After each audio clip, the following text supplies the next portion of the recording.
Di sebuah dusun kecil di pinggiran Klaten, hiduplah seorang lelaki parubaya bernama Pak Jono. Tubuhnya kurus, kulitnya legam terbakar matahari, dan wajahnya selalu tampak letih. Setiap hari ia bekerja apa saja demi sesuap nasi, mengangkut barang di pasar, membantu menyembelih ayam, bahkan kadang menjadi buruh cuci piring di warung makan orang lain. Namun, sekeras apapun ia berusaha, hidupnya tak pernah membaik. Rumahnya berdinding anyaman bambu yang mulai berlubang di sana-sini. Atapnya bocor, lantainya tanah liat, dan di sudut dapur hanya ada tungku kayu tua dengan abu dingin. Istrinya, Bu Sarti, duduk termenung hampir setiap malam, menatap panci kosong sambil menahan lapar. Dan yang paling membuat hati Pak Jono remuk adalah anak semata wayangnya, Rizky, bocah laki-laki berusia 9 tahun yang sering menangis karena lapar. Pak, aku pengen makan ayam kayak teman-teman di sekolah. Pak Jono hanya bisa tersenyum pahit. Sabar, nak, nanti kalau rezeki Bapak datang, Rizky pasti bisa makan gulai seenaknya. Namun malam demi malam berlalu tanpa ada perubahan. Uang tak kunjung ada, dan tubuh Bu Sarti makin kurus.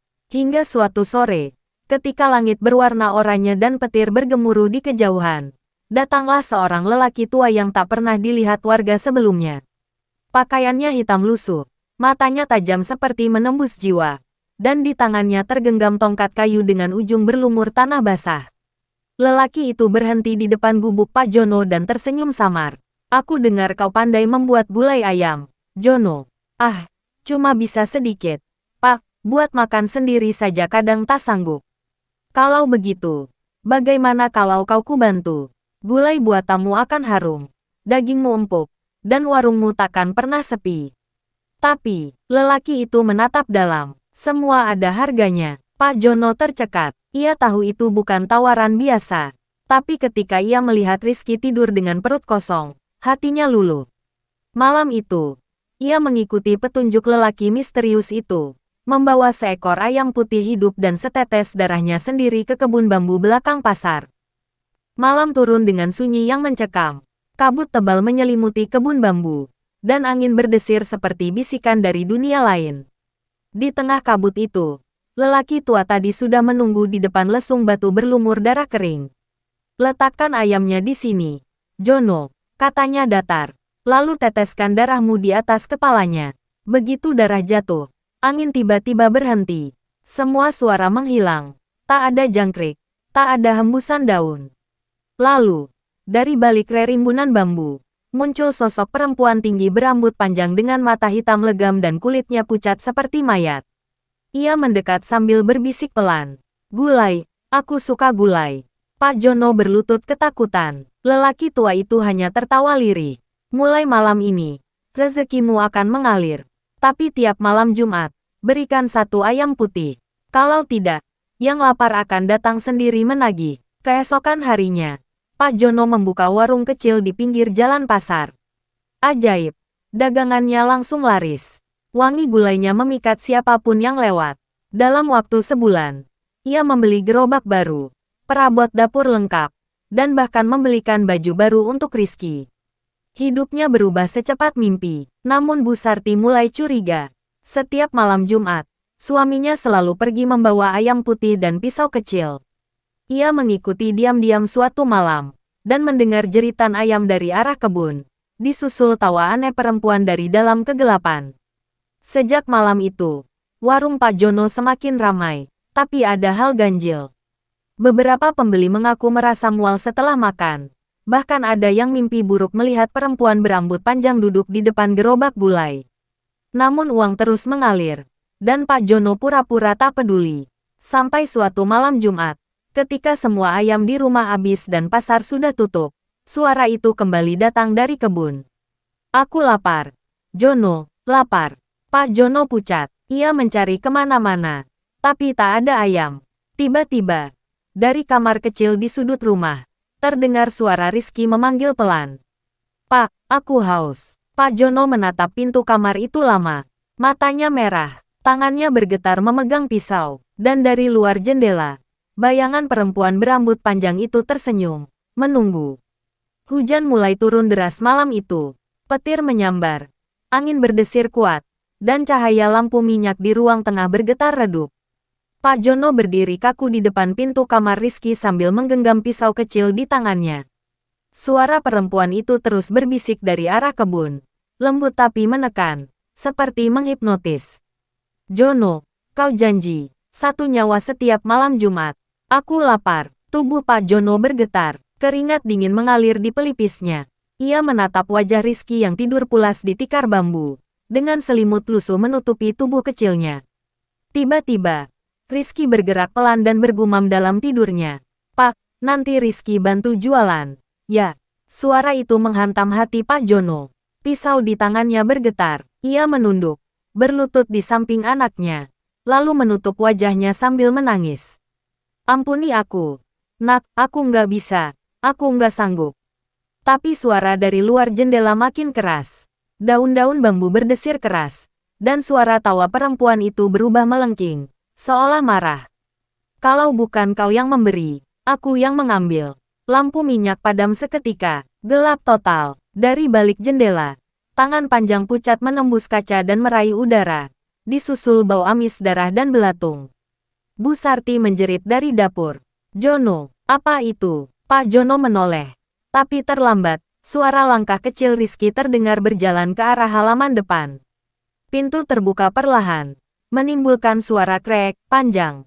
Dan di luar sana, di tengah hujan deras, berdiri sosok perempuan tinggi berambut basah. Wajahnya tak jelas karena darah menetes dari mata dan mulutnya. Rizky berdiri terpaku menatapnya. Nak, jangan keluar, teriak Pak Jono. Ia berlari. Tapi tiba-tiba tanah di depan rumah retak. Lumpur bergolak. Dan dari dalamnya keluar lesung batu yang sama seperti di kebun bambu dulu, kini muncul di depan rumahnya. Sosok perempuan itu melangkah mendekat, memegang kepala Rizky dengan lembut, lalu berkata dengan suara rendah. Aku sudah menunggu lama. Jono, yang kecil ini, lebih harum. Rizky menjerit. Pak Jono teriak sekencang-kencangnya dan menerjang ke depan. Namun tubuhnya terhempas keras ke dinding. Ia merangkak, berusaha menarik anaknya. Tapi tangan Rizky sudah ditarik masuk ke dalam bayangan lesung itu. Jeritannya menggema di seluruh dusun. Keesokan paginya, warga menemukan warung gulai Pak Jono tertutup rapat. Dan tak ada satupun penghuni rumah yang menjawab panggilan. Saat mereka membuka pintu, bau amis menyengat memenuhi udara. Di tengah ruangan, hanya ada panci besar berisi gulai. Warnanya merah pekat, bukan seperti biasanya. Di dasar panci itu, ada sesuatu yang membuat mereka menjerit ngeri. Sebuah gelang kecil milik Rizky, terapung di antara kuah gulai. Dan sejak hari itu, tak ada yang pernah melihat Pak Jono atau Bu Sarti lagi. Namun tiap malam Jumat, warga yang lewat di depan rumah kosong itu mengaku mencium bau gulai harum bercampur darah. Dan mendengar suara seorang anak kecil dari dalam, berbisik lirih. Pak, aku lapar. Sejak pagi itu, warga dusun geger. Mereka menutup jalan menuju rumah Pak Jono karena bau busuk yang terus keluar dari dalam. Tapi anehnya, setiap kali ada yang mencoba membakar rumah itu, api selalu padam sendiri. Angin berhembus kencang, seolah ada sesuatu yang menolak rumah itu dihancurkan. Beberapa hari kemudian, seorang pedagang dari luar desa yang tak tahu apa-apa datang ke sana. Ia mengira warung itu masih buka karena dari kejauhan terlihat asap tipis keluar dari dapur dan aroma gulai yang menggoda. Ia mengetuk pintu pelan. Permisi, Pak Jono, saya mau beli gulai. 1 porsi aja. Tak ada jawaban. Tapi tiba-tiba, pintu warung terbuka sendiri. Di dalam, tungku masih menyala. Kuah gulai di panci besar mendidih pelan, seperti baru saja dimasak. Di dinding, tergantung papan bertuliskan. Gulai Pak Jono, selalu hangat, selalu segar. Pedagang itu menelan ludah. Ia berpikir mungkin istri Pak Jono sedang di belakang. Ia menyendok gulai itu sedikit ke mangkuk, dan tanpa berpikir panjang, mencicipinya. Kuahnya luar biasa enak, gurih, pedas, dengan aroma rempah yang menggoda. Tapi begitu sendok kedua menyentuh bibirnya, ia merasakan sesuatu yang kenyal di dalam mulutnya. Ia keluarkan perlahan. Dan wajahnya langsung pucat. Yang ia keluarkan adalah sepotong kuku manusia. Ia terjatuh ke lantai, muntah hebat. Dan ketika ia berusaha bangun, Panci gulai di atas tungku bergerak sendiri. Kuahnya bergolak, dan dari dalamnya muncul bayangan wajah anak kecil dengan mata kosong dan bibir tersenyum. Bapak bilang, jangan buang gulainya. Pedagang itu berteriak histeris dan lari keluar sekuat tenaga. Sejak hari itu, tak ada satupun warga yang berani mendekat. Namun anehnya, setiap malam Jumat, selalu terdengar suara adukan sendok dan panci dari dalam rumah itu, disertai aroma gulai yang begitu kuat menyebar ke seluruh jalan. Beberapa warga yang penasaran dan lewat diam-diam mengaku melihat bayangan Pak Jono di dapur. Masih memasak seperti biasa, dengan anak kecil berdiri di sampingnya, memegang mangkuk, tersenyum pucat. Minggu berganti bulan, orang-orang sudah mulai melupakan kisah itu. Sampai suatu hari seorang penjual baru datang ke pasar dusun. Lelaki muda dengan gerobak merah, membawa papan bertuliskan, "Gulai Jono, resep turun-temurun." Rasanya luar biasa, kuahnya kental dan aromanya membuat siapapun yang lewat tergoda. Setiap hari warung itu penuh pembeli, dan lelaki muda itu selalu tersenyum ramah. Namun setiap malam Jumat, ia selalu menutup warung lebih cepat dan membawa seekor ayam putih dalam karung. Tak ada yang tahu kemana ia pergi, tapi beberapa warga tua yang masih ingat kejadian dulu, bersumpah bahwa wajah lelaki muda itu, kalau diperhatikan baik-baik, sangat mirip dengan Rizky kecil. 20 tahun telah berlalu sejak tragedi mengerikan di rumah itu. Dusun tempat keluarga Pak Jono dulu tinggal kini hampir sunyi. Banyak rumah kosong, sawah terbengkalai, dan jalan setapak yang ditumbuhi semak liar.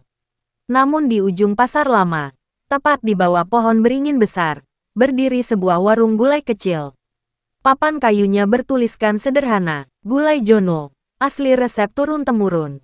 Pemiliknya, lelaki berusia sekitar 30 tahun, dipanggil orang-orang dengan nama Rizky. Tak banyak yang tahu siapa dia, tapi penduduk yang sudah tua-tua mengaku wajahnya mirip sekali dengan anak kecil yang dulu hilang bersama Pak Jono dan istrinya. Namun Rizky hanya tersenyum tiap kali ditanya. "Saya cuma meneruskan resep keluarga, Bu," katanya lembut, tanpa menjelaskan lebih jauh. Warung itu sangat terkenal. Orang datang dari luar desa hanya untuk mencicipi gulainya. Rasanya gurih, kaya rempah, dan kuahnya selalu terasa hangat, seolah baru saja dimasak. Tak seorang pun tahu dari mana Rizky mendapatkan bahan-bahannya. Ia tak pernah membeli ayam di pasar. Setiap dini hari, warga kadang melihat bayangan seseorang berjalan menuju kebun bambu sambil membawa karung putih, lalu kembali menjelang subuh dengan pakaian penuh tanah. Pada suatu malam Jumat, ketika hujan turun deras seperti malam 20 tahun lalu, Rizky duduk sendiri di dapur. Di hadapannya, panci besar berisi gulai mendidih pelan. Aroma daging dan rempah memenuhi ruangan. Tapi matanya kosong, tangannya terus mengaduk tanpa henti, seolah tak sadar waktu. Tiba-tiba, dari cermin kecil di dinding, muncul pantulan wajah seorang perempuan tua, pucat, berambut panjang, dengan mata hitam tajam seperti dulu. "Kau sudah besar sekarang, Rizky. Aku menepati janjiku. Keluargamu tak akan kelaparan." Rizky menatap cermin itu dengan wajah datar. "Tapi kau juga mengambil segalanya dariku. Ayah, ibu, bahkan masa kecilku." Perempuan itu tersenyum. Taringnya terlihat samar. "Kau ingin bebas, maka berhenti memberi makan padaku. Tapi siaplah kelaparan selamanya." Rizky terdiam. Hujan makin deras di luar. Ia menatap panci gulai di depannya. Di dalam kuah merah itu, muncul bayangan wajah ayahnya, Pak Jono, tersenyum samar. "Nak, lanjutkan saja. Jangan biarkan apa yang sudah dimulai berhenti." Air mata mengalir di wajah Rizky. "Bapak, kenapa harus begini?" Namun wajah itu memudar bersama desis mendidihnya kuah. Suara bisikan perempuan tadi menggema di seluruh dapur. "Satu nyawa malam ini, atau aku yang menjemput." Menjelang tengah malam, seseorang mengetuk pintu warung. Seorang pemuda kurir yang kebetulan berteduh karena hujan meminta izin menumpang. "Mas, boleh saya neduh sebentar? Hujannya deras banget." Rizky tersenyum samar, lalu berkata, "Masuk saja, sekalian saya buatin gulai, gratis." Pemuda itu duduk, dapur hangat dan harum. Ia tak sadar, dari sela pintu belakang, ada karung putih besar bergerak pelan, dan dua mata hitam memandangnya dari kegelapan. Tak lama, Suara panci dan sendok terdengar. Rizky menyajikan semangkuk gulai hangat di meja. Pemuda itu memakannya dengan lahap. Masya Allah, ini enak banget. Resepnya dari mana, Mas? Rizky tersenyum pelan, menatap mangkuk itu lama. Dari ayah, tapi kadang bahan-bahannya datang sendiri. Keesokan paginya, warung itu tetap buka seperti biasa. Tapi warga menemukan tas kurir dan ponsel rusak di belakang warung. Rizky hanya berkata, mungkin jatuh semalam. Tak ada yang berani bertanya lagi. Seiring waktu, warungnya makin ramai. Ia mulai membuka cabang di kota. Namun setiap cabang yang dibuka, selalu tutup mendadak setelah malam Jumat. Dan para pekerja di sana menghilang tanpa jejak. Orang-orang mulai berbisik, katanya. Setiap kali seseorang memakan gulai Rizky, sepotong jiwanya ikut tersimpan dalam kuahnya. Suatu malam, Rizky kembali duduk sendiri di dapur lamanya. Wajahnya kini pucat, matanya cekung. Di hadapannya, lesung batu tua yang dulu milik ayahnya kini tergeletak di lantai. Ia berlutut, menyentuh batu itu, dan berbisik lirih. Sudah cukup, aku tak mau lagi. Lesung itu bergetar, dari dalamnya keluar tangan-tangan hitam berlendir, menarik tubuh Rizky perlahan ke dalam. Suara perempuan itu kembali terdengar. Kau yang terakhir. Rizky, setelah ini, tak akan ada lagi rasa lapar. Dapur itu berguncang hebat, lampu minyak pecah, kuah gulai tumpah ke lantai, menyebarkan bau darah dan rempah yang tajam. Dan ketika semuanya hening, hanya terdengar suara anak kecil tertawa di dalam lesung batu itu. Keesokan harinya, warung Gulai Jono sudah kosong. Panci, tungku, dan semua perabot hilang. Hanya papan nama tua yang tersisa, tergeletak di tanah becek dengan tulisan memudar. Gulai Jono, selalu hangat, selalu segar. Dan hingga kini, di malam Jumat ketika hujan turun, warga yang melewati pasar lama mengaku masih mencium aroma gulai yang menggoda. Disertai suara seorang pria berbisik pelan dari kegelapan. Satu porsi saja, resep keluarga.